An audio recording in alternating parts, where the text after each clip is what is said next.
Mas eu queria chamar atenção para uma, vamos chamar de curiosidade. Mas vamos imaginar por um minuto que o diretor da NASA dissesse assim: nós não vamos mais usar hidrogênio líquido nos lançamentos. A partir de agora nós vamos lançar foguete com etanol. Mas por quê? Não, porque eu quero. Ou então o domador de leão do circo diz assim: olha, a partir de agora eu vou domar hamster. Não vou mais domar leão. Já seria esquisito, ele é domador de leão, as pessoas querem ver ele domando leão, o etanol vai fazer, o foguete vai dar um suspiro assim e cair. Mas ainda você pode dizer, não, mas o cara é diretor da NASA, né? Ele não quer. Seria ridículo, mas enfim. O outro é ele não quer mais entrar naquele cercado com os leões, quer entrar com hamster. Bom, então, por mais ridículo que seja, alguém poderá dizer que está na área, né, de ação, no raio de ação do diretor da NASA e do domador de leões, trocar o combustível ou trocar o animal.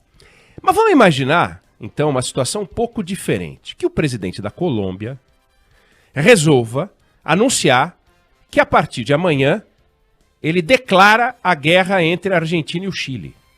Aí você fala, não, como assim? Não é ele que está declarando guerra à Argentina? Não. Nem ao Chile? Não. Ele está dizendo que a Argentina e o Chile estão em guerra. Por quê? Porque ele decidiu. Aí é pior que o caso do diretor da NASA. Porque ele não tem nada a ver com isso. Mas por que a Argentina e o Chile vão entrar em guerra? Não, porque eu decidi. É tão inconcebível, é tão absurdo, que isso nunca vai acontecer. Um país declarando a guerra entre dois outros países. Mas olha, não é muito diferente disso ouvir o presidente da República dizer que não haverá eleição, ou corre-se o risco, né, o Brasil não ter eleição se não tiver o voto do jeito que ele quer. Porque ele não tem nada a ver com isso. É mais ou menos como ele declara a guerra, o colega colombiano dele declara a guerra entre a Argentina e o Chile. O presidente da República não tem nada a ver com o processo eleitoral. Ele não nomeia, não tem o ministro do voto, não está no orçamento dele, dizer, olha, eu vou agora construir 32 urnas, vou lançar a pedra fundamental da nova urna, o Ministério da Urna. Não tem. Ele não tem nada a ver com a urna. Ele se submete, se quiser, da mesma forma que os outros candidatos, em igualdade de condições, ao crivo da sociedade. Os eleitores vão lá e votam em quem eles. É um processo que pertence à sociedade. Não pertence ao presidente da República. O presidente da República usa o terno do Estado, né? Toma leite do Estado, toma café do Estado, põe leite condensado em cima da mesa, se quiser. Se quiser fazer isso no Palácio da Alvorada, é com dinheiro público. Tem cartão corporativo, tem um monte de coisa que ele pode fazer, né? Ele fala sentido, as pessoas fazem sentido na turma dele lá, né? Se alguém entrar no gabinete dele e quiser colocar para fora, pode colocar, apesar do gabinete não pertencer a ele, mas o presidente de uma empresa também pode botar alguém para fora, o diretor, o dono de uma sala qualquer, né? O chefe do almoxerifado pode dizer, eu não quero mais você aqui. Tá bom, o cara sai, a sala pertence a ele que mora na Alvorada, ele que despacha no Planalto, ele recebe quem ele quiser. Mas o processo eleitoral pertence tanto a ele quanto as decisões da Argentina e do Chile ao presidente da Colômbia. Ele não tem nada a ver com o processo eleitoral, a não ser que ele resolva ser candidato. Aí ele é servo do processo eleitoral. Ele não é condutor do processo eleitoral. Ninguém é condutor do processo eleitoral. Você pode ter o zelador do processo eleitoral, que é o presidente do Tribunal Superior Eleitoral. Você pode ter o guardião do processo eleitoral, que são as instituições brasileiras, mas o presidente da República não tem nada a ver com isso, nada. Então, quando ele fala que não vai ter eleição, é o mesmo que ele falar que vai ter eleição. Com uma diferença. Quando o presidente da República fala algo contra um princípio, um preceito democrático, ele está se insurgindo contra a sociedade, que adotou essa modalidade de eleição, presidencialismo, tudo está previsto na Constituição. A forma como é feita a eleição, está tudo previsto. É assim que é para ser. Se um dia resolverem mudar, vão mudar, não tem problema nenhum. Ele pode batalhar para ter o voto impresso? Pode, direito dele batalhar, direito do ouvinte batalhar, direito da ouvinte batalhar, Débora, Pablo, eu, qualquer um pode falar, eu sou a favor do voto assim ou assado. Eu quero voto com sinal de fumaça. Lembrando que nos Estados Unidos tem voto pelo correio também. A gente pode ser a favor do voto pelo correio. O Luiz Roberto Barroso, presidente do TSE, brincou dizendo que se tivesse voto pelo correio aqui, corria o risco de alguém dar um pau no carteiro para fazer a urna encher a sacola dele de voto.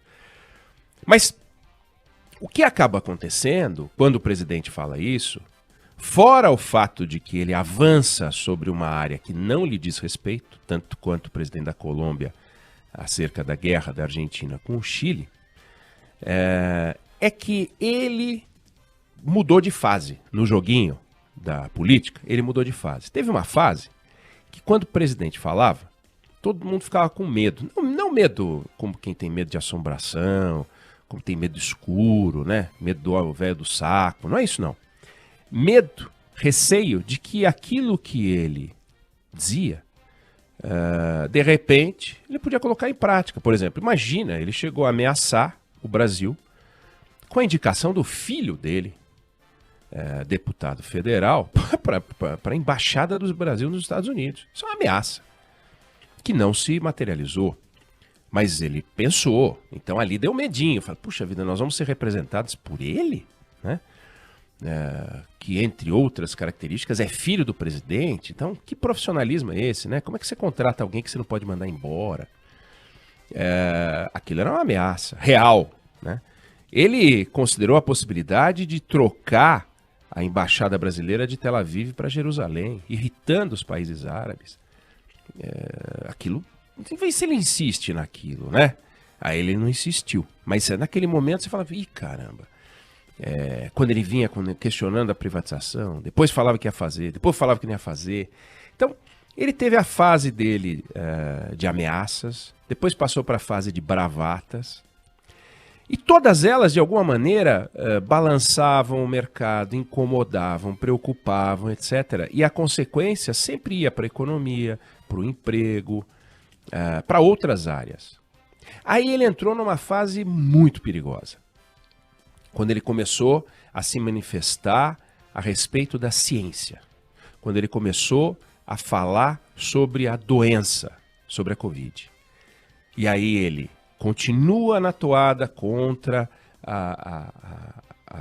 o afastamento social, distanciamento social, se insurgindo contra a máscara, defendendo e patrocinando a aglomeração, não tomando vacina, insistindo em questionar aqui e ali a vacina. É um comportamento 100% condenável. Não tem uma declaração dele defensável nesse campo. Fica ali o ministro da Saúde naquele somebody love tentando... ele falou, vamos fazer um estudo para tirar as máscaras. Aí o ministro, com sabedoria, né? Porque afinal quer ficar no cargo, tá adorando, não quer fazer que nem o Nelson Teich, que disse, peraí, vai ficar com esse ambiente de loucura, vai embora. Respeito. Mas respeito também a decisão do ministro. Fala, pô, eu prefiro eu ficar aqui, eu comando essa fera aqui, do que vir outro, né? E de repente vem um Pazuello, né? Nós estamos fritos. Então ele falou, não, vamos ver o estudo. Mas não vai ter estudo nenhum, não vai tirar máscara, coisa nenhuma e tal. Então ele saiu da fase da bravata, né? A fase das ameaças, depois foi para a bravata, entrou nesse campo da Covid que está lhe custando uma CPI na orelha. Está lhe custando caro. E a fase atual... é uma fase em que ele está pagando o preço das suas declarações. Até então, eram os outros que pagavam o preço. Era a sociedade, era a economia, era a política, eram os políticos, eram as instituições.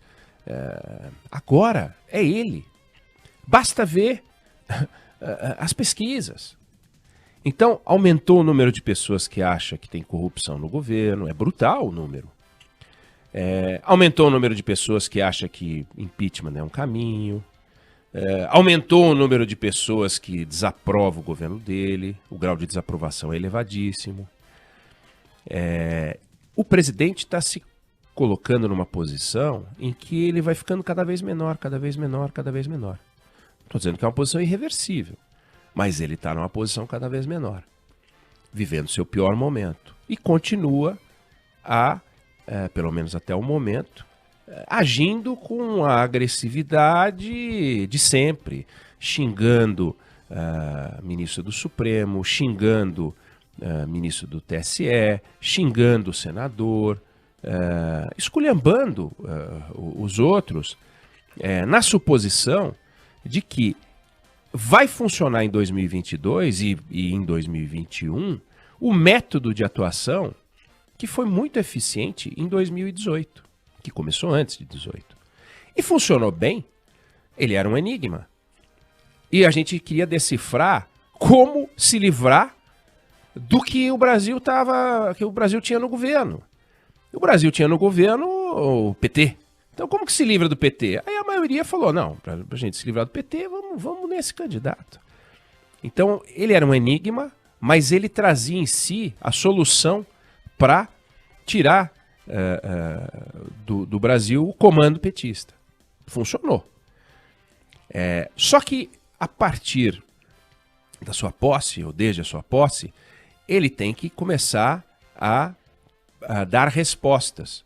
E não apenas ficar nas provocações. E conforme ele vai dando respostas e não ficando nas provocações, ele vai se expondo, vai se expondo, vai se expondo, vai se expondo. O número de pessoas que gosta das coisas que ele fala e gosta daquilo que sai como resultado do governo, diminuiu. Então ele vive um momento muito delicado, está começando a pagar o preço por suas palavras. Esse é o quadro do momento, né? Um presidente que está diminuindo de tamanho, um presidente que começa a pagar o preço pelas palavras que ele não para de usar. E se ele continuar assim, ele corre o sério risco de ser o primeiro presidente, desde que tem a reeleição, a não ir nem para o segundo turno. Corre o risco de nem ir para o segundo turno. Então, ou ele acorda, sacode a poeira e começa a se mexer, ou então nós vamos vamos ver isso. Porque as pessoas estão começando, um número cada vez maior de pessoas, a se incomodar.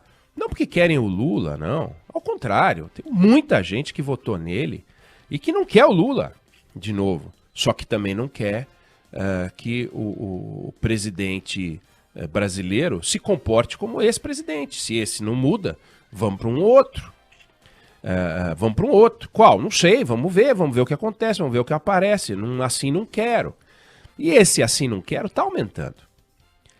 E isso, ou ele não vê, ou ele vê e tem a sensação de que, e ele é uma pessoa experiente, de que a economia vai melhorar, a taxa de vacinados vai aumentar muito, os casos de Covid vão desabar, e você vai ter um quadro sucessório completamente diferente, e esse período negacionista, agressivo, essa atitude dele, lá na frente vai ter um peso menor, é uma aposta que ele faz, se quiser fazer, se achar que esse é o caminho.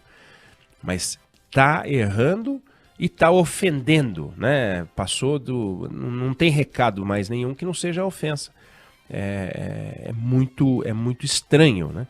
E dessa vez, quando falou do processo eleitoral, falou de um assunto que não lhe diz respeito. A não ser que ele resolva ser candidato e ele tem que se submeter às regras. Ele não faz as regras. Talvez isso não tenha ficado claro para ele. Ou talvez, diante das reações, tenha ficado claro pela primeira vez. O comandante em chefe das Forças Armadas não é o candidato ou o presidente. Quer dizer, ser o comandante em chefe das Forças Armadas não significa que a qualquer momento, não importa a hora, você pode chegar e chamar os seus comandados, né, os comandantes das armas, e dar uma ordem que não faz sentido. Então, queria só deixar essa reflexão que mudou aquele que paga o preço das falas. Já fomos nós, já foi a economia, todo mundo já pagou o preço das falas presidenciais. Dessa vez, quem começa a pagar o preço é o candidato Jair Bolsonaro.